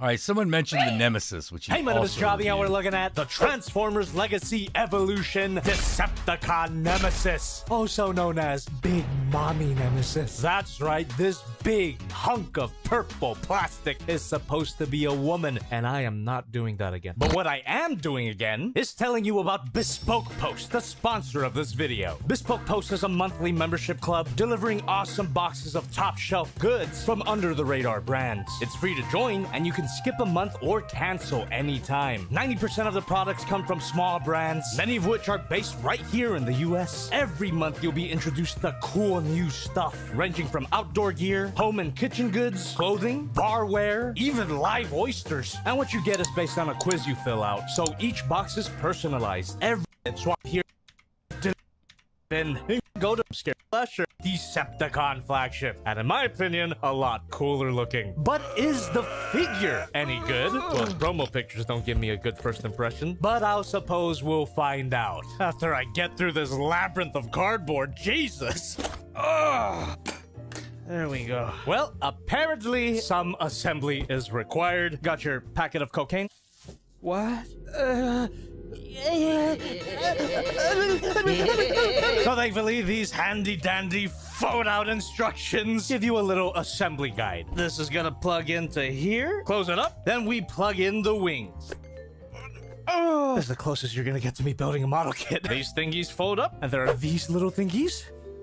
Oh, there we go. Well, this is pretty much the completed ship, and it's upside down. There you go. Wow, it looks great. And there's even these little hidden doors here that reveal what looks to be a launch pad, and you can store these little seekers on it, which is really cool. But forget about me cutting out model kit pieces ever again. And finally, we can attach this little command tower here. What a cool looking ship, but kind of limited in how you want to display it, unless you had some sort of stand. Or you can take the bottom fin, split it, get my part separator, and those are on hinge joints that fold out. That still looks really nice and makes her a lot easier to display. Now she's all put together, and if you hadn't put it together yet, the painting and the sculpting on this thing is awesome. Look, size isn't everything, but a big part of the appeal of this thing is how big it is. Man, I would have loved to have this as a kid, and the sculpting is nothing to scoff at either. So many panel lines and various mechanical details here. Hasbro really took advantage of all the plastic real estate they had here. There's also what appears to be windows, which are completely unpainted. Probably the biggest downside to this mode, so many areas of unpainted plastic, which in a lot of cases is a great thing. Lack of paint means there's less paint to chip, encouraging playability. However, there's a lot of precise sculpting here that could have benefited from painted emphasis. That's not gonna bother everybody. I mean, this thing serves its purpose as being a big dumb toy, but I'm sure some of the more creatively inclined people in in the audience have already painted this themselves. Send pics, please. Hashtag JobbyFailbox. But what little paint there is on this thing is really well done. Love how the Decepticon logo looks. Not a sticker. It's fully painted and sculpted. I also really like how the front of the ship came out. Those little bits of red really do pop. Love the hint of clear plastic on the command tower as well. And I suppose due to the nature of the transformation, there is zero kibble on this thing. No awkward robot head poking out, no fist in its ass, just an extremely cohesive and complete ship mode. Pretty hefty too, as you can imagine. No die-cast metal, but a ton of plastic. God, I pray for these oceans. As for accessories, you've already seen this runner. Other than that, not much, which is fine, but compared to the Arc, would have been neat if there was some thruster effect parts, but I suppose you could use the Arc's effect parts here. Yeah. There's also a little ramp here, folds right out, and now you get easy access to her ass. And for something that's a big dumb toy, where's the electronics, man? I feel like I say this every time I bring it up, but electronics aren't necessary for a big dumb toy. But me like lights and sounds, okay? Just like a light up cockpit or some blasting sound effects. I'm just thinking about the kids, man. None of that way. I'm just saying, if I was a kid, I would have loved some whooshy whooshy sounds. I should also say that this thing feels really nice to hold. And yeah, nothing comes apart. Super solid ship. Articulation-wise, it's a ship. I don't know what you expect. But you do get hinge joints here, that transforming back fin that you saw earlier, and no swivels. That is, if you neglected to attach these parts. For the swivel! It should come as no surprise to you that damn, that's a huge bitch. Size comparison time. Here's That's huge, bitch. Toys Godzilla, Magic Square Light of Peace, and of course, the Transformers Kingdom Autobot Arc. Oh, they look so good together. This is a Man, I really want that Optimus Prime Light of Peace, but I gotta stop buying shit. I gotta stop buying shit because I'm probably gonna have to update my graphics card soon. Not looking forward to that. But I've had the same card for like 7 years. It was top of the line 7 years ago. But, yeah, not so much anymore. Going to need to get one of those like 460s. And, yikes. But I found a light of peace for only $85. Of me my big toys. But when all you got is a display cabinet that you stole from a museum, one wonders where you're gonna put this. So without further ado, let's fold out the construction paper and crack her open. And thanks for cracking adulting can suck. What? Through my Patreon and YouTube membership. By the way, for supporting me even through my... We started a new monthly goal. I'm doing a monthly goal of $300 every month to pay for real shit. We're already starting out with $17, which is $17 over the last goal, so that was great. Hey, Alexander Leslie, what's up? You know, just lamenting my lack of money. I admit, like, being low on cash actually stresses me the fuck out. I'm sure it fucking stresses everybody out, but man.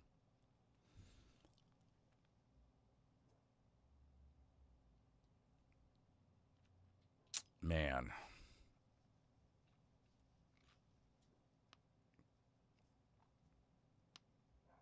Charles Dietz is missing his head in the waiting room scene. Good. Good. Yeah, I met my August goal, so that's good. Oh, dude, Johnny, please send me tissues made out of $20 bills. Oh, my God, please. You got $20? If you can spare $20, I'll take it. I'll take it. Oh. I'm hoping this Babylon thing pans out financially, but won't know until we know. Won't know until we know. Yeah, but thank you for the congratulations over. You got 350 and pennies. Well, if you can get them through the internet, I'll take them. dry season. Glad to be back. And for you Double Kiss patrons and Deluxe Class members, here's all your names during the transformation. Thanks for, funding my crack addiction. Really well hidden, but there is a seam here. Just split that open. Oh, crack it like an egg. There we go. There we go.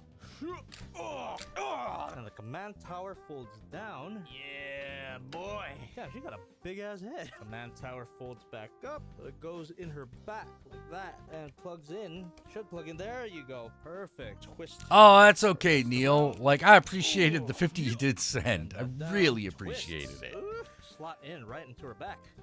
Oh, whee! Split. Her pedals. And this is obviously gonna be her legs. There Yeah, we I'd go. need the tissues from the gooning. Same thing here. Till all are come.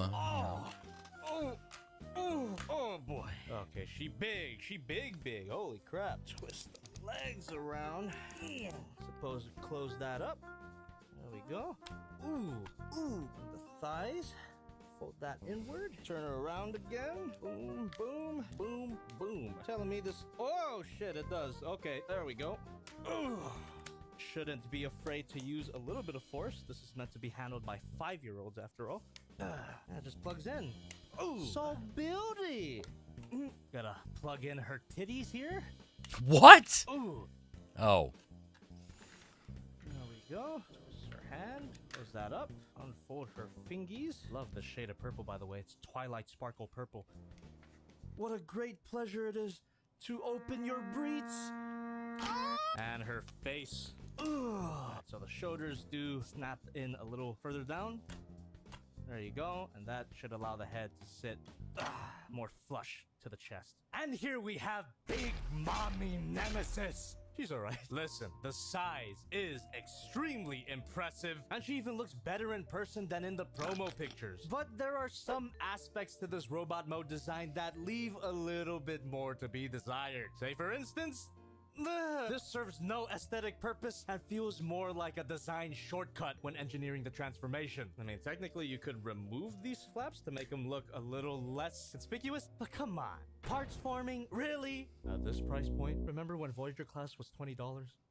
I don't. And while the front of the figure looks fine enough, the back of the figure, while not a cause for a lame pun, is a little clunky for my taste. I think I have to Like for send small, criticism medium, or from big? art where this is a transformation It all that depends, doesn't quite really. take advantage of all the plastic real estate that they had because the figure There's is so nothing. big, There's you'd certainly think that they'd like be able something to about a engineer big a transformer slightly that's more just complex inherently cool. transformation. And by complex, I don't mean just an extra hinge joint here or there, an extra panel. I could live with this back kibble, but I don't see an excuse for these arm flaps. But besides that, what about the overall design itself? Sure, it could have looked more sleek and there could have been a more clever use of the ship mode parts, but I kind of dig the lanky and somewhat clunky design of this robot. She looks like a destructive beast. I'm even getting a little Evangelion vibes here, but I'm also a cultist who thinks everything's an Eva reference. Love the color scheme here as well. Those bits of red are nice. Head sculpt is fantastic, and I really like how her eyes literally open up for the transformation. But again, wouldn't it have been cool if there was some light up features here? Don't be fooled by how thin she looks. This is a chunky toy. Feels super solid, everything stays in place, but all the wing stuff on her legs doesn't plug in quite as tightly as I would like, which I guess makes sense for the front of her legs specifically, because if these parts plugged in too tightly, it would make this feature a little hard to pull off. And I do literally mean pull off. Flip out this handle and flip out this barrel, and this is supposed to be a gun. Fits into her hand What? decently, and not the worst looking weapons, but not very threatening. But if you want to talk about non-threatening weapons, this here is supposed to be an axe, I assume. Also plugs right into her hand.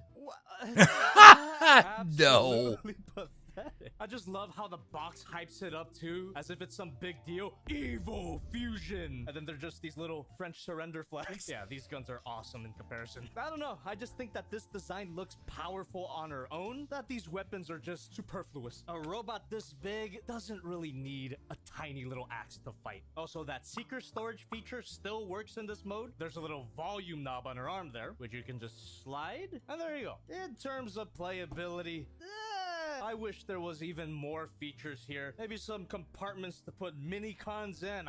Those were the days. And again, maybe an electronic feature. But if we're on the topic of playability, you can't have much playability without some posability. Ball joint at the head, and while every ball joint can be a swivel, there's a dedicated swivel at the base of her neck. Oh, it's actually not a ball joint. Could have fooled me. Can look up really far and look down not much. Technically, she's got up and down at these joints here, but you'd rather have them locked. Am I seeing Transformers 1? I'll definitely see it. I don't know if I'll see it in the theater, though. Like, I'm gonna wait for early reports. 360 rotation. And her backpack could kind of move for what that's worth. Arm moves out. There's a ratchet joint at her bicep, which doesn't make much sense anatomically, but doesn't look bad at all. Bicep swivel, double bend at the elbow, wrist swivel, hinge joint here, and a hinge joint here. No individually articulated fingers, and really no excuse. Waist swivel? Man, this makes it feel like I'm doing actual work. Rotation at the leg, can't move back that far. Beautiful spread! When that spread too good, god damn. Do not handle toys like me or else this will happen. However, if I may cope, not really missing much with this piece gone. That just means there's more shoulder articulation without the head floating out of place. Amazing, I'm a genius. Anyway, the spread is insane. Okay, I'm not gonna do that. Thigh swivel, bend at the knee, ankle swivel, and kind of a pathetic pivot. Well, at least it's there at all. Posability's not bad at all, if a bit limited. But fortunately, it doesn't take a complicated pose to make this thing look really cool. I'm sure the majority of people who get this, links in the description by the way, are gonna have her displayed in a semi-neutral standing pose to showcase her size comparison. My god. Here's Monica, Godzilla, Prime, and the Ark. This pairing has big step-on-me energy, so I quite like this thing, but I don't love it. Highly recommend this for kids. I'm sure they'll love it. It's just kind of hard to recommend because of the, just get your kids a vape or something.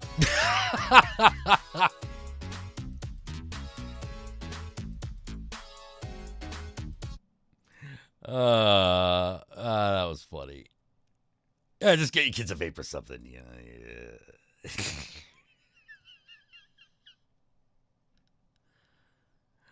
Oh, man. Have I seen Strange Darling yet? It is funny that you mentioned that because Guru and I have vlogged it. I don't know if the vlog is up just yet, but we recorded a vlog last night for it. So if you are a Blood Splattered Cinema fan,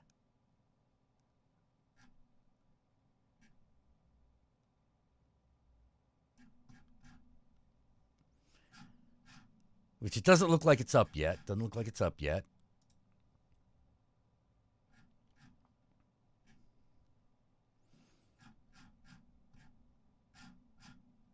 But it will be soon. Short, quick capsule review. It's an amazing movie. If you're just the kind of person who was like, hey, I wonder if Jack liked it, because if Jack liked it, I'm probably going to like it. Jack liked it. Jack liked Strange Darling, so go see it. If, however, you want a more in-depth discussion on Strange Darling, wait for the vlog to come out. It should be any day now.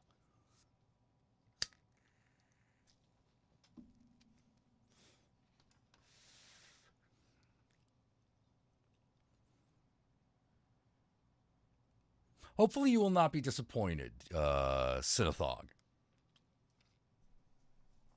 Oh, man. So, yeah, that...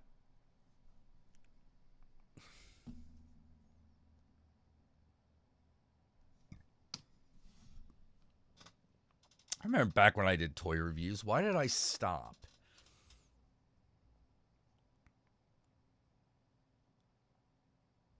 think I was getting tired. I was doing so many videos back then. I think I just got tired.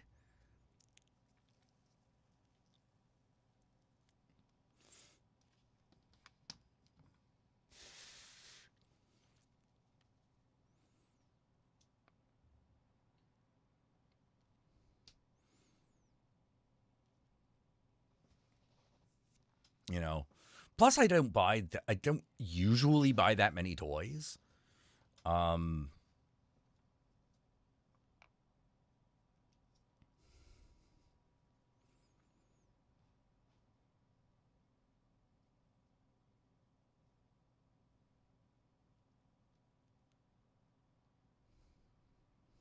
Thoughts on Beetlejuice? Beetlejuice? I can't believe that movie looks good. I haven't seen. It's not out yet, so wait, or is it? It like comes out this week, right?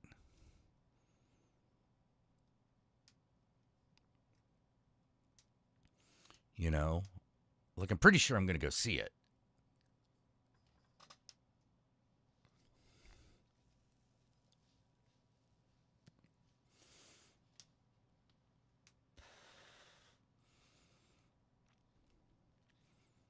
Yeah, I'm excited for it. Like, it's the first Tim Burton movie I've actually looked forward to in a very long time.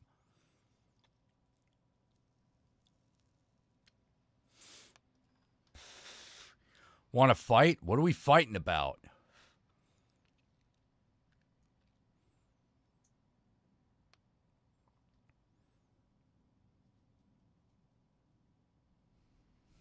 Yeah, I really want to see that Beetlejuice movie. I'm looking forward to it. Man.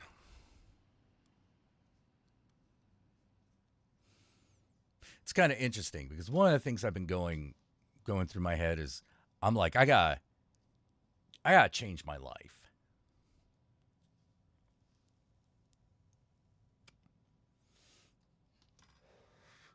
I do. I gotta change my life. You know, not necessarily who I am, but how I live it. I haven't exactly figured out how yet, though. You know?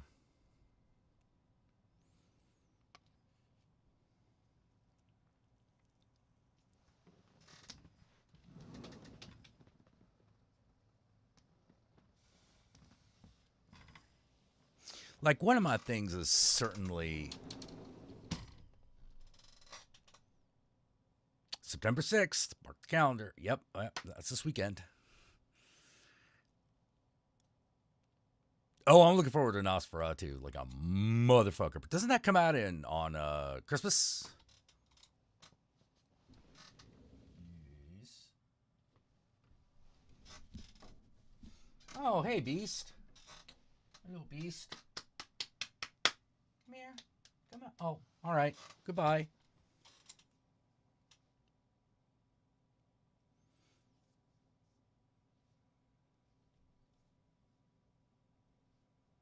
Dog ignored me. Oh, well. Oh, jeez. When is Terrifier 3? I don't know.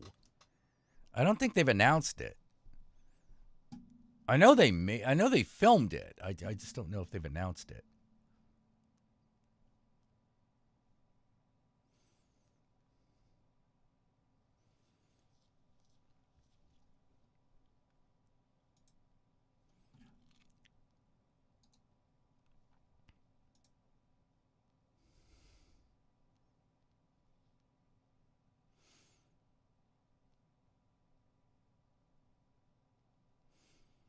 I guess we'll just have to wait and see.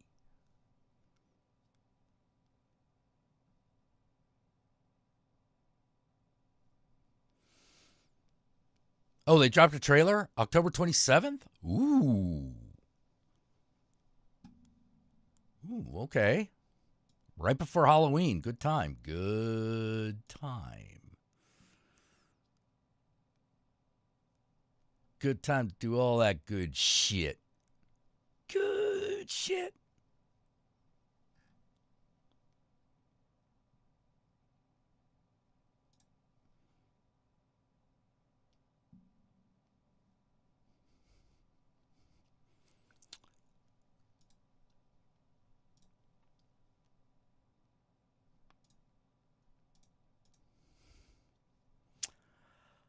Oh.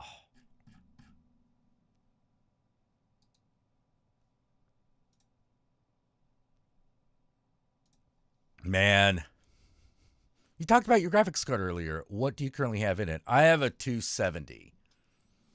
I currently have a NVIDIA 270.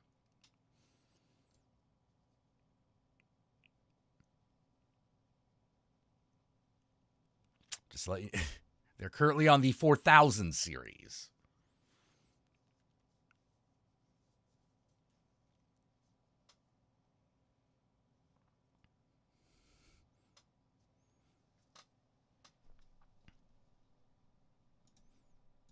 You know, I'm looking at like hopefully getting a 460 at some point. It's about $300.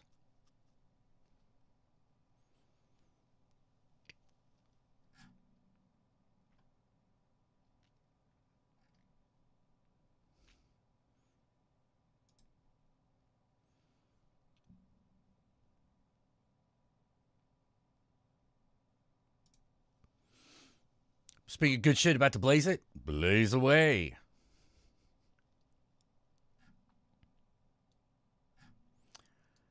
And yet again, my Halloween is going to suffer.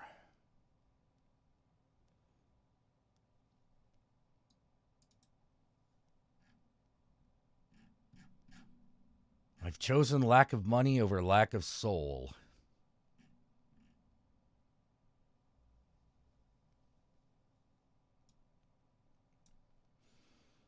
Don't know why I did that.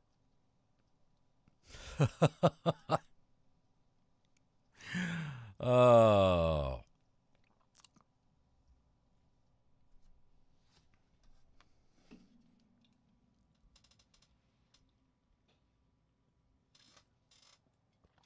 Things just are the way they are, I guess.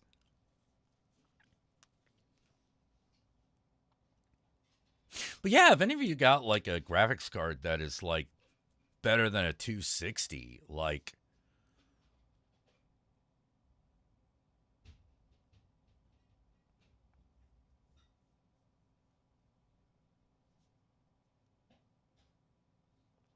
look into the 360. Well, how much are the 360s in comparison to the 460s?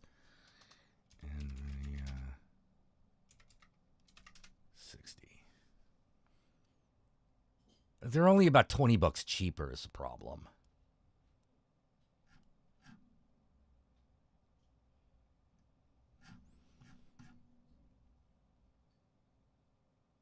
Oh, well, here's one that's less than $200. That's something.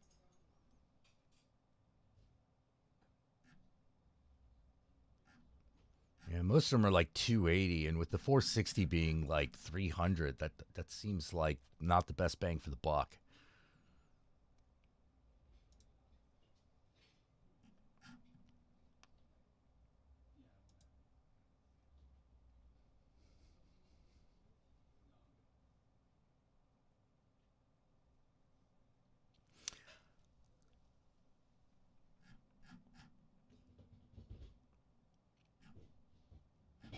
Yeah, if someone's got like an extra lying around, let me know.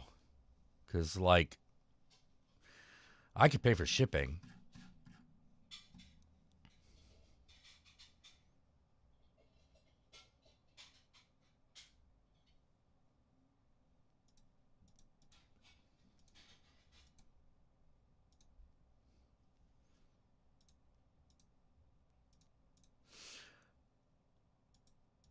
Oh.